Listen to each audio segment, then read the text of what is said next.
Hi, my name is Justin Kurt A. Marfil and this is My name is Juan Michael Lambarta, from Department of... College of Hospitality Management.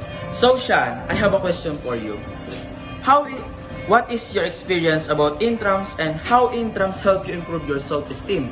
So, my experience in intramurals was amazing. Nagkaroon ako ng iba't ibang kaibigan from first year to fourth year and other departments that are belong in the competition. Tapos, nakita ko yung ganong na ginawa ng mga first year or ng mga dancer and players yung best nila para lang manalo. Hindi man tayo nanalo sa festival, pero at least nakita ko kung gaano sila kagaling, nakita ko yung effort nila na pinag-practicean talaga nila ng mabuti. And siguro na natulungan ako nito na gawin ko rin yung best ko kahit ano man yung outcome, manalo man o matalo, at least I know that I did my best and that's all. Thank you, Sean. Hi, my name is Erich Digascada and I'm here with Evelyn Jane Concepcion from BSTN 3M1. So Ate Eve, I have a question for you. What did you feel that time during announcing the overall champion?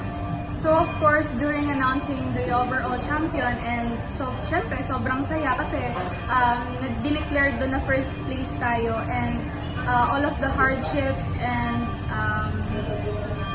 challenges are paved away. So of course, dun na siya, kasi pinakamahirap dito yung festival natin. So dun ko nakita yung dedication ng bawat each of every CHM students, and lalo na yung mga players natin kasi hindi madali na maglaro araw-araw.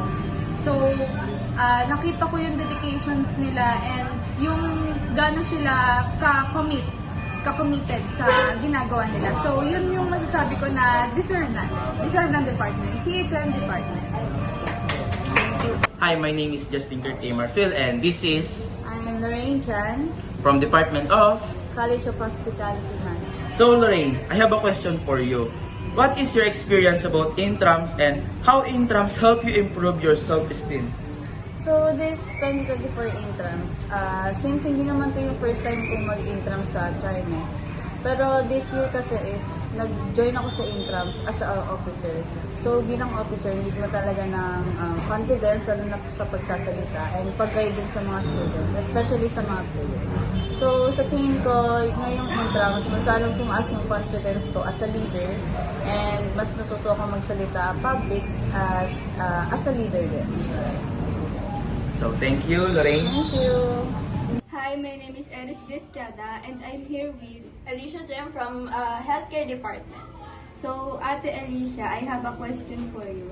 What did you feel the time during announcing the overall championship? As first year lang po kasi ako dito sa Trimex, hindi ako masyadong, kumbaga, hindi ako nag-expect masyado ng kung anong department man yung mananalo. Pero, based naman kasi dun sa history, which is yung CBE nga po ang laging nananalo daw, siguro, deserving naman po kasi talagang maganda yung mga performance na pinakita nila, especially po sa mga ball games po. Thank you po.